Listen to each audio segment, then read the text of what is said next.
Okay, सो अभी तक के सेशन में हमने अपना पांडास को कंप्लीट कर लिया, बट अब आता है सेशन का सबसे बेस्ट पार्ट कि पांडास तो हमने कंप्लीट किया, अब पांडास को यूज कैसे करना है इन रियल वर्ल्ड में। तो उसके बेसिस पे मैं आपको कुछ असाइनमेंट्स मैंने क्रिएट किए हैं। तो इन असाइनमेंट को करने के बाद आप इतना इंश्योर हो जाओगे कि पांडास को एक रियल वर्ल्ड में किस तरह से अप्लाई किया जाता होगा, या पांडास की कैपेबिलिटीज क्या है, हम उसको क्या क्या फाइंडिंग्स कर सकते हैं। तो सबसे पहली एक्सरसाइज हम स्टार्ट करते हैं, बेसिक अंडरस्टैंडिंग। सबसे पहले कह रहा है import the necessary library. Okay, अभी तक 2 ही लाइब्रेरीज पढ़ी हैं। Import numpy as np, import pandas as pd। Okay, then क्या कह रहा है, run the below line of code to create a dictionary. ये लो मैंने कोड रन कर दिया डिक्शनरी क्रिएट करने के लिए। अगला कह रहा है assign it to a variable called Pokemon. अच्छा, and it should be a pandas data frame. Okay, तो अब डिक्शनरी को डेटा फ्रेम में कन्वर्ट करने का बोला जा रहा है, और क्या है, रॉ डेटा। ओके, एंड किस में सेव करना है, पोकेमॉन में। POKEMON this. ओके,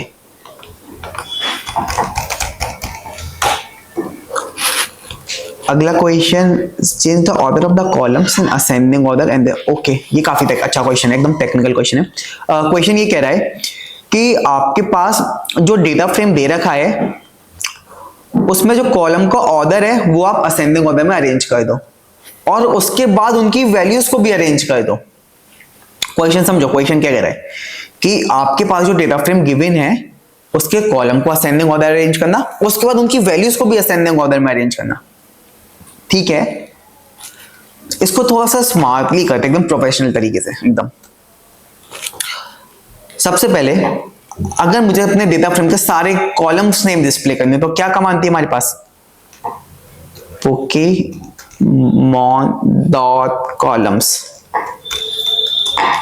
ओके, ये हमारे पास आ गया, और इसको कर लेते हैं, ये कॉलम के नाम है तो असेंडिंग ऑर्डर में अरेंज कर लेते हैं सॉर्टेड फंक्शन से। नाइस, हो गया, ये हो गया आपका असेंडिंग ऑर्डर में अरेंज एक लिस्ट की फॉर्म में। अब इस लिस्ट को भी मैं एक और लिस्ट में पैक कर लेता हूं कि डुअल लिस्ट हो गई मेरे पास। अब मैं बोलूंगा इसी सेम मैनर में डेटा फ्रेम से मेरे कॉलम भी रीड हो जाने चाहिए, तो पोकेमॉन, बिल्कुल परफेक्ट। इतना पार्ट तो हमने कर लिया कि change the order of the column in ascending order. अब आता है देयर वैल्यूज टू वाला पार्ट। मैं लिखा डॉट सॉर्टेड। किसको सॉर्ट करना है, मुझे करना है बाय इन सारे कॉलम की वैल्यूज को। तो मैंने लिख लिया कॉपी और इसकी जगह कर दिया पेस्ट। सी एट्रीब्यूट एरर आ गया, सॉरी सॉर्टेड नहीं होता था, सॉर्ट अंडरस्कोर वैल्यूज होता। मैं पाइथन का फंक्शन यूज कर दिया, लगाना था मुझे पांडास का method, sort underscore values. Okay, अगर हम देखें सबसे पहले प्रायोरिटी देगा फर्स्ट वाले कॉलम को, उसके कॉरस्पॉन्डिंग अगले वाले कॉलम को सॉर्ट करता है। जब भी हम मल्टीपल कॉलम को सॉर्ट करते हैं तो फर्स्ट प्रायोरिटी मिलती है फर्स्ट वाले कॉलम को, उसके कॉरस्पॉन्डिंग ही वो सेकंड वाले कॉलम को सॉर्ट करेगा, बिल्कुल। And then name Pokedex type, perfect. अगला क्वेश्चन क्या कह रहा है, add another column called place. Okay, and insert places like lakes, parks, hills etcetera. Okay, ये कह रहा है एक नया कॉलम बना दो और उस नए कॉलम में कुछ प्लेसेस को आप इंसर्ट कर दो। ठीक है, कर देते हैं। मैंने लिखा, चलो इसको भी थोड़ा लॉजिकल तरीके से करते हैं। For I in range 1 comma, मैंने लिख दिया पोकेमॉन डॉट शेप ऑफ 0। इससे क्या होगा, मेरा लूप उतनी बार चलेगा जितनी रोज होंगी। ठीक है, और मैंने बोला या मैं एक काम करूं, एक काम करते हैं, इसको इस तरह से चलाते हैं ताकि सेम मैनर में मुझे मिले, 0 1 2 के फॉर्म में मुझे मिले। प्रिंट आई 0 1 2 3, यस एग्जैक्टली उस वही इंडेक्सेस की तरह मिल रहा है मुझे। पर मैं बोलूंगा कि जब जब लूप चले आप मुझसे कुछ इनपुट मांगो, input enter places for row I,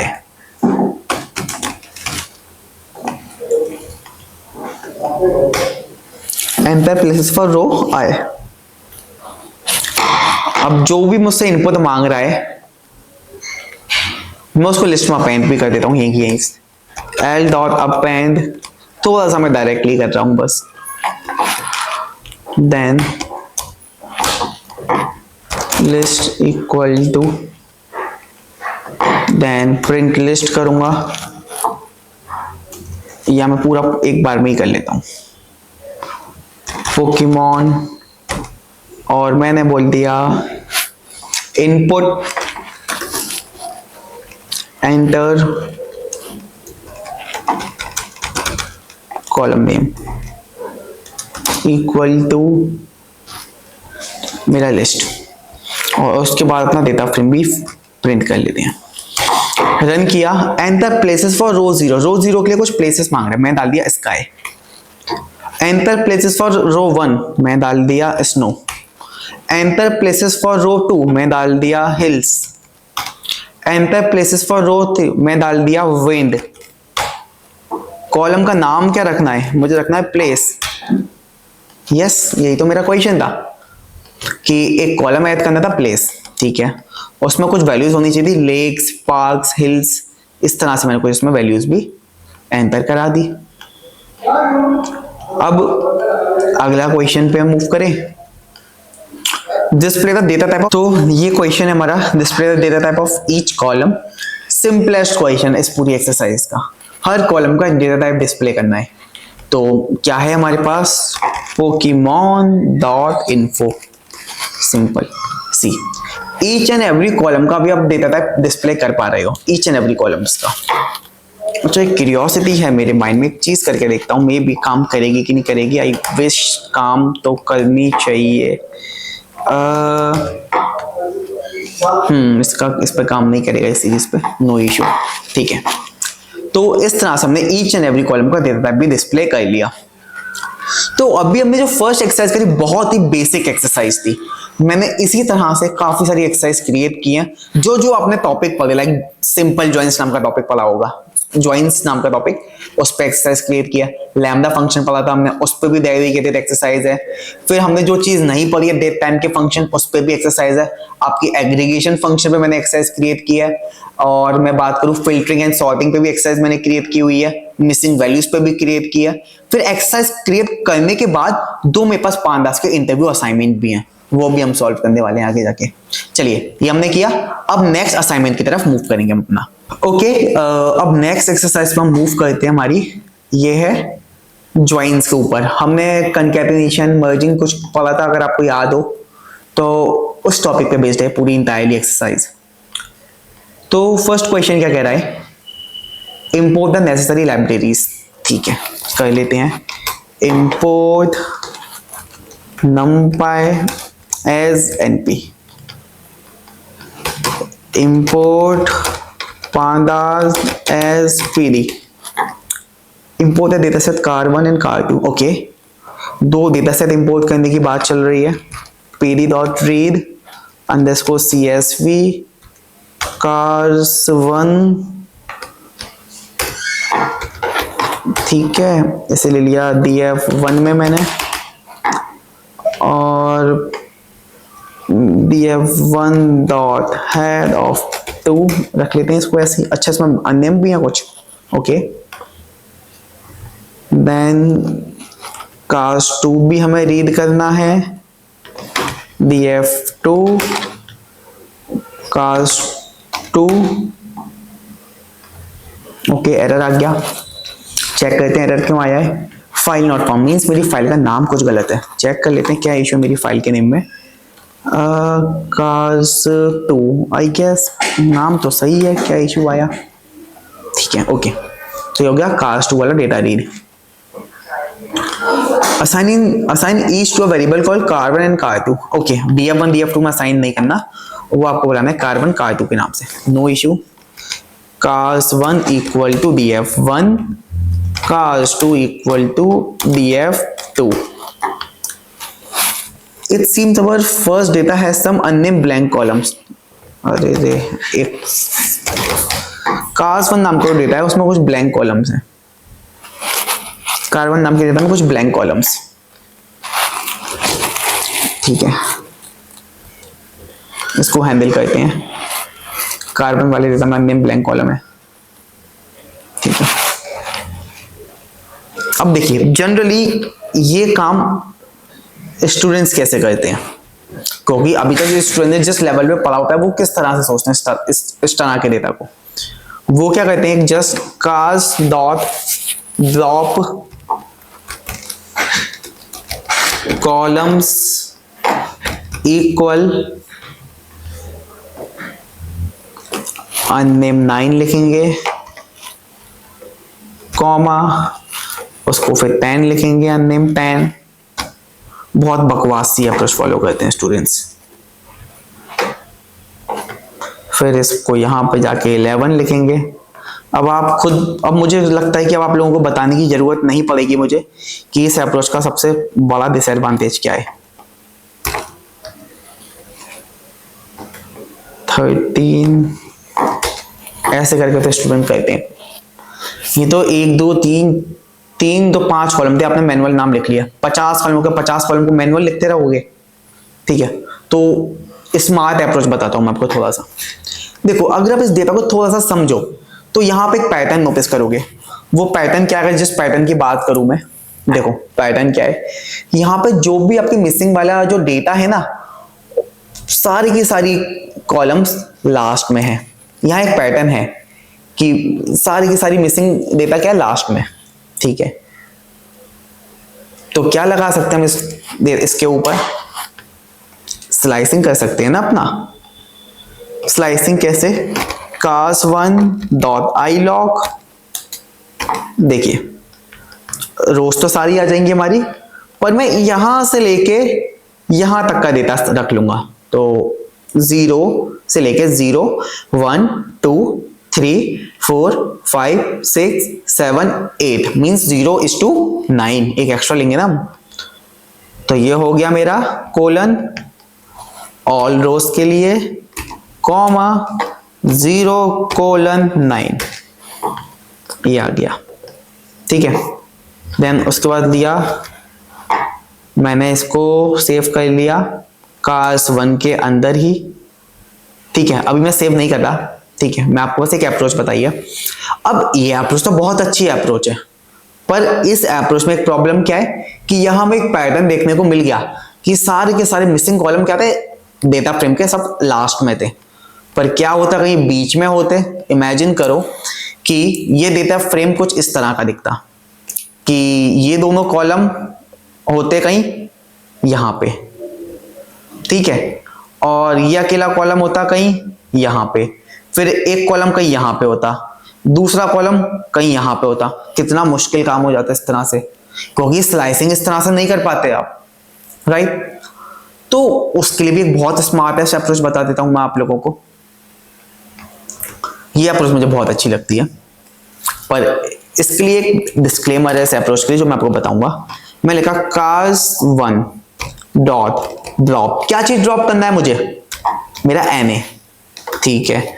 cos1 dot drop na run कर दिया जाए, मतलब ड्रॉप करना है na को, पर na किसके अकॉर्डिंग, रोज के अकॉर्डिंग या फिर कॉलम के अकॉर्डिंग, किसके अकॉर्डिंग हम ड्रॉप करने वाले अपने na को, रोज या कॉलम। मैंने बोला कि रोज के अकॉर्डिंग ड्रॉप करना है। अगर मैं रोज के अकॉर्डिंग ड्रॉप करूं तो आप इमेजिन करो क्या होगा। जैसे अगर मैं रोज के अकॉर्डिंग इसको ड्रॉप करूं, जैसे अगर मैं बोल रहा हूं कि किसी भी रो में अगर मिसिंग वैल्यू है किसी भी रो में तो वो ड्रॉप हो जाए, तो उस हिसाब से मैं बोलूं मेरा पूरा का पूरा इंटायर डेटा ही डिलीट हो जाएगा। अगर किसी भी रो में मिसिंग वैल्यू है तो वो ड्रॉप हो जाए तो पूरा इंटायर डेटा ही मेरा क्या हो जाएगा, डिलीट हो जाएगा। और जबकि ऐसा नहीं होना चाहिए, पूरा इंटायर डेटा से डिलीट नहीं करना मेरे को। तो मैं क्या करूंगा, रो नहीं, जिस भी कॉलम में मिसिंग वैल्यू मिले, एक्सेस इक्वल टू 1, अब जिस भी कॉलम में मिसिंग वैल्यूज थी वो कॉलम ही डिलीट हो गए, जिस भी कॉलम में मिसिंग वैल्यूज थी।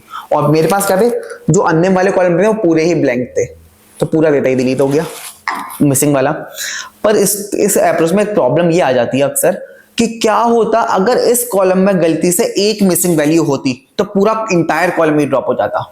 मतलब ड्रॉप एमए का मतलब क्या है, जिस कॉलम में एमए है उस पूरे कॉलम को ही ड्रॉप कर दो, तो वो इस तरह से डिलीट कर देता है, जबकि ऐसा नहीं होना चाहिए था इस तरह से। ठीक है, तो उस केस में आप क्या कर सकते हो कि जिसमें मिसिंग वैल्यूज कम है पहले उसको आप फिल करो डेटा को, एंड देन जाके आप उसको ड्रॉप करो, राइट। तो इस तरह से मैंने डेटा हैंडल किया, और इसी ऑपरेशन को मैं थोड़ा परमानेंटली सेव भी कर लेता हूं। In place equals to true, in place equal to से मैंने अपना डेटा कर लिया सेव। ठीक है, तो मिसिंग डेटा तो मैंने हटा दिया। अब देखिए यहाँ पे मैंने आपको मिसिंग वैल्यूज को मिसिंग डेटा को हैंडल करने के 4 अप्रोचेस बता दिए अलग अलग। अब what is the number of observation in each data set. Okay, मतलब बात चल रही है इन्फो की। cars1 dot info, cars2 dot info भी देख ही लेते हैं। cars2 डॉट इन्फो, ठीक है, car1 एंड car2 हमने each and every observations display कर ली इनकी। अगला क्वेश्चन कह रहा है join car1 and car2 into a single data frame called cars। Okay, ये कह रहा है 2 डेटा फ्रेम है आपका, car1 car2 दोनों को मिला के एक डेटा फ्रेम बनाना है। चलिए, अब यहाँ एक क्वेश्चन आता है कि ये कैसे डिसाइड करें जो हमें डेटा फ्रेम बनाना है, दोनों डेटा फ्रेम को मिला के, मतलब एक सिंगल डेटा बनाना है, वो कैसे बनाना है, रोज के अकॉर्डिंग या फिर कॉलम के अकॉर्डिंग, किस तरह से मुझे बनाना है वो। चलिए कुछ लॉजिक लगाते हैं। मुझे नहीं पता अभी कैसा मुझे लगाना है कि अगर मेरे पास सारी रोज कॉलम नेम सेम होंगे तो मैं रोज के अकॉर्डिंग कनकैटिनेट करूंगा, अगर सारे कॉलम नेम डिफरेंट होंगे तो मैं कॉलम के अकॉर्डिंग कनकैटिनेट करूंगा। चेक कर लेते हैं पहले डेटा फ्रेम में सेम रोज है कि नहीं, वो सॉरी सेम कॉलम के नाम है कि नहीं। तो ये काम जनरली स्टूडेंट्स किस तरह से करते हैं, वो क्या करते हैं, मैनुअल कंपेयर करते हैं। एमपीजी, इसमें एमपीजी है क्या, हाँ है। सिलेंडर्स, इसमें सिलेंडर है क्या, है। चलो 8 कॉलम मैनुअली कर लोगे, अभी 50 कॉलम और दोनों डेटा में कैसे कंपेयर करोगे 50 कॉलम कि ये कॉलम इस डेटा में है कि नहीं, या ये वाला कॉलम इस डेटा में है कि नहीं। तो इसके लिए मैं आपको एक बहुत स्मार्ट लॉजिक सिखाता हूं। देखिए मैं क्या करने वाला हूं, cars1 डॉट कॉलम्स, इस तरह से दिख रहा है मेरे पास डेटा। मैंने लिया cars2 डॉट कॉलम्स, इस तरह से मुझे कुछ डेटा देखने को मिल रहा है। मैंने किया इसको सॉर्टेड, इसको मैंने असेंडिंग ऑर्डर में अरेंज कर लिया। इसको मैंने क्या किया, असेंडिंग ऑर्डर में अरेंज कर लिया। ये दोनों क्या हो गए मेरे पास, असेंडिंग ऑर्डर में अरेंज हो गए, यही दोनों। अब अगर ये दोनों लिस्ट सेम है, अगर इन दोनों में कॉलम नेम सेम होंगे तो ऑब्वियसली ये लिस्ट भी सेम ही होंगी, तो ये मुझे ट्रू देना चाहिए। यस, ट्रू दे रहा है। तो मैं एक काम करूंगा, अगर इनमें कॉलम नेम सेम है सारे तभी तो ट्रू देगा मुझे। बोलूंगा pd डॉट कॉनकैट, कनकैटिनेशन करो। किस किस का करो आप, cars1 कॉमा cars2 का, ठीक है।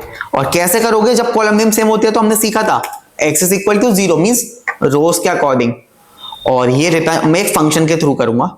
तो एक फंक्शन भी बना लेते हैं। फंक्शन, क्योंकि इंडस्ट्री में क्या होता है कि अगर आप अपने कोड को फंक्शन में डिवाइड करके लिखो तो एक अच्छी अप्रोच होती है। क्या पता आपको फंक्शन किसी और टास्क में यूज करना पड़ जाए तो दोबारा तो कोड नहीं लिखेंगे। फंक्शन का काम क्या है, एक बार फंक्शन क्रिएट कर दिया और जब भी आपको सेम काम करने की जरूरत है तो अपने बने बने फंक्शन को कॉल कर लो। तो चलो, और कॉनकैटिनेशन तो बहुत कॉमन टास्क है, हमें मल्टीपल यूज करना पड़ जाता है जनरली डेटा में, इसलिए मैं फंक्शन बना लेता हूँ। फंक्शन नाम भी थोड़ा सा कैची सकते हैं, माई कॉनकैट, जिसे 2 डेटा फ्रेम मिले होंगे, cars1 comma cars2, then colon, और ये आगे मेरा यहां पे जो कि मुझे रिटर्न करेगा ये डेटा फ्रेम। एल्स, ये मैंने ले लिया ये चीज, ये, then x is equal to 1, और इसको हमें कॉल भी कराना पड़ेगा। कॉल इसको यहां से कर लेते हैं। क्या नाम है फंक्शन का? माय कॉनकैट, और क्या मिलेगा इसको? 2 डेटा फ्रेम जाएंगे as a argument, cars1 cars2, और क्या कह रहा था, इनको मिलाओ, मर्ज करो, मतलब सिंगल डेटा फ्रेम में, और नाम क्या देना है? कार्स दे देते हैं, कार्स। ठीक है, अब देखो ब्लाइंड फोल्डेडली मैं इसको रन करूंगा, फंक्शन कॉल करूंगा, देख लें एक बार कार्स कैसा दिखता है।